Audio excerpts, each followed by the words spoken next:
Respected faculty, students, audience, it's a privilege and honor to be here to speak in front of you on a topic that I think I know very little of. So the disclaimer that Professor Sutanu Chakraborty actually set it out applies to me even more. So anything that I actually would speak that may be helpful for you or for any one of you, that would be purely Sisi Thakur's blessings, and all that I would be unable to comment properly or communicate properly, it's purely because of me. So the topic is, how do we actually we have alignment in our thoughts, words, and actions. Okay, and if not, what does actually happen if we do not have alignment in our words, thoughts, words, and actions? And how do we address it? Okay, there are negative outcomes, and we'll actually see that there are actually, mainly the negative outcomes. How do we address this? And so, when we do not have alignment or discordance in our thoughts, speech, and deeds, there are actually myriads of manifestations. Okay? Some of them are jotted down here. Okay? The manifestation could be that I'm thinking that Sutanda actually didn't give a good talk, but I'm speaking to his wonderful talk, even though it's the other way around. Okay? Sometimes I want to do something for myself or somebody. I really want to do, but I am not actually able to act upon my own thought. And at times, our own actions, I say I love my wife, or I love my kid, love my son, and at the feet of my bed, I do something that even surprises myself. Why did I do this? Even though I know, I thought I love my wife. So these are some of the ways that the incoherence or the misalignment of thoughts, speech, and deeds manifest. So what are the implications, repercussions, outcomes? Okay? These are broadly two types of outcomes. One, it affects actually us at a personal level. For example, I wanted to do something which was actually in my mind, and I said that I'll do to my professor, that I'll actually do it. I couldn't actually act upon it. That's a personal sense of frustration, failure. Okay? And of course, it's also a feeling of stress. So there are many types of outcomes, but there are mostly negative outcomes. For example, if I really wanted to do something, I wanted to become something, and I couldn't act upon it, that's why I couldn't actually get that success. It's a sense of failure. It adds to the stress of my life. And then, because man is a social animal, I am a social animal, I actually interact with my family, outside my family, and society at large. So wherever I actually am involved, bringing in that misalignment of my words, thought, words, and actions. So these negative outcomes transpire into bigger scheme of things. So so there are actually more and more related sort of chain reactions in the society. Okay? So then, for example, in spite of all that we have, that I wanted, okay, for example, one of us could actually, one of my dreams was actually to, get through the exams, to be a student at IIT ISM. I am here. Some of us actually wanted to be a faculty. We are here. Some of us actually wanted to be a research fellow. We are here. And yet, because of this, thing that we are actually talking about, because we are not able to align our thought, speech, and our actions, in spite of all that we wanted, and we have it now, we feel stressed out, we feel shattered, we feel scattered in the life, and that is an issue that all of us experience at some point of time or the other in our life. I think it's a continuously actually we are experiencing. Sometimes we actually say it aloud, and many times we keep it to ourselves. Sorry.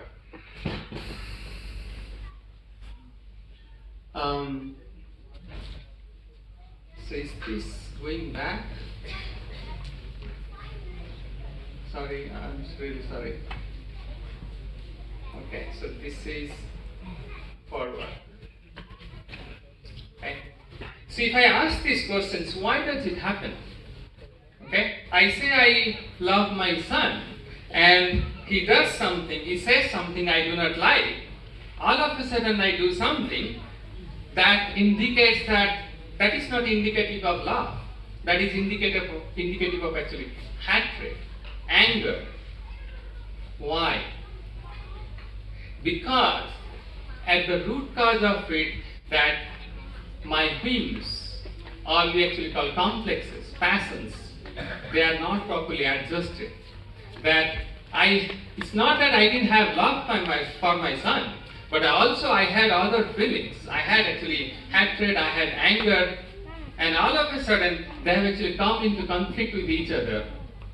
And that is why, even though I actually love my son, I still acted the way I did.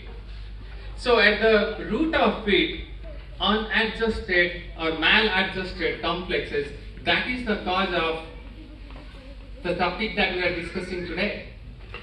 So, so this is what Sisi Thakur says, that if you do not have actually complexes adjusted, and so we actually become unbalanced, and the outcomes, the manifestations could be many, and some of them is actually leading to the incoherence of thought, words, and actions. So, for example, if I do not have one of the adjustments between thought and speech, and I actually, make one mistake, it leads to many, and that's how we do, because we tend to ignore smaller mistakes or the first mistake. As actually Sutananda actually pointed out, that what is normal. So our way of looking at normal is actually not very far of what is actually normal. And Sisi Thakur actually wants us, or actually he strives us, that we actually should be in a position to adjust all our complexes so that the first mistake actually doesn't happen in the first place. Or if it happens, can you actually correct it soon? So, having known that we do not actually have, most of the times actually coherence in thoughts, words, and actions, what to do? Today is the age of Google, age of artificial intelligence. Okay, so immediately we actually take out our cell phone because the internet is actually easily available. We search it, we chat GPT, right? And that's what I did. And in a jiffy, literally within seconds, it actually tells you several ways actually that you could actually bring in the coherence of thoughts, words, and actions. So does that mean that all these recommendations, I hope I didn't press the wrong one. Okay, so all the recommendations that actually came out through ChatGPT, are they wrong? Look at it. Every one of these suggestions are actually very valid suggestions. They are not wrong. The only problem is that we do not know. We just simply do not know how to implement it. So we know the solutions, okay, but we do not know actually how to affect that solution, how to personalize those solutions, and that's the problem that we are dealing with. Mama. So that's why, very aptly, Alexei Carrel, and he was a Nobel laureate in physiology and medicine, he said, the man of science today, we are all the man of science. We know a lot about science, and we actually take pride in it. But we just do not have the, faintest idea about the science of man. And that's what we are dealing with, that how do we actually develop science of man so that we can bring in the adjustment of our complexes so that we don't actually feel what we feel amidst everything that we have and that we wanted.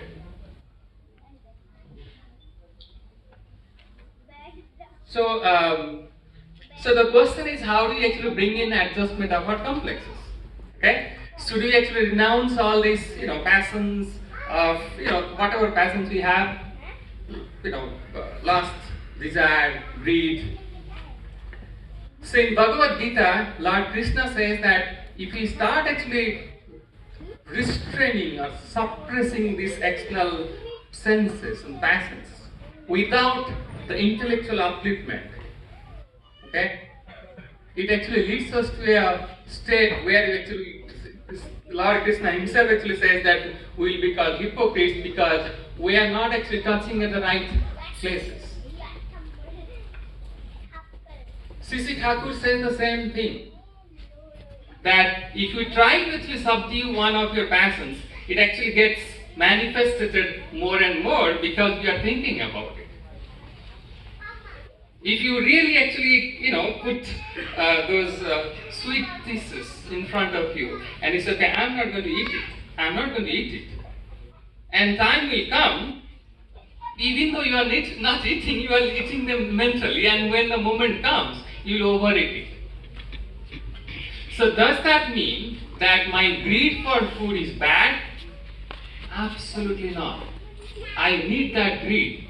I need that sense to eat so that I can actually eat and survive.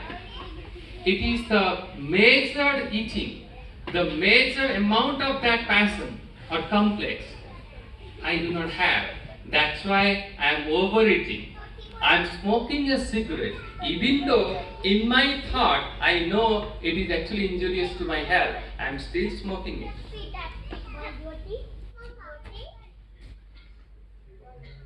In fact, the great Sant Kabir had an interesting take on this, correcting oneself. And says the manna rangai jogi kapda.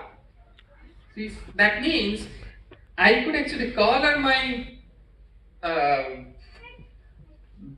wearings or clothing in this robe collar, but unless I color my mind, essentially you are talking about looking within, the intellectual upliftment. Nothing will happen. So finally he says that kanwa fadai, kanwa means kan fadgai, you can actually put that kundal, or jatwa badhole, dadi badhai jogi hoi gale bakra.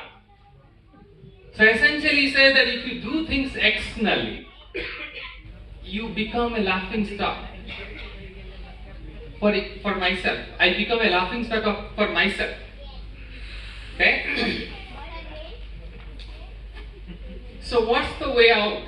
How do I adjust complexes? Eventually, it comes down to something that whether we have a center of love that we can actually adhere to, we can actually, imbibe his teachings from. So Sisi Thakur says dharma, and here we actually make a distinction between dharma and religion. Sisi Thakur actually said they are not the same thing. Dharma means actually the principles of being and becoming, life and growth. So that means as and since the time the life existed, because there are actually principles for life and growth, dharma existed. So I really want to take to take a moment and to actually to sink it in. So dharma is nothing but the principles of life and growth. So that means if I actually sneeze and do not actually wash my hand, and the bacteria there, the virus actually that I carry in my hand, if I touch it somewhere, it actually affects my well-being, gives me a disease. That is actually adharma. It has got nothing to do with the typical ritual of taking the flower and the water and worshipping the God that we actually want to worship. Dharma is nothing but if I actually say something and hurt somebody which actually affects his well-being, that is actually adharma. So dharma encompasses everything that involves our life and growth. When I say our, it is mine as well as my environments. So that principle of being and becoming, they actually become embodied in a living idea. Not all the ideas, but there are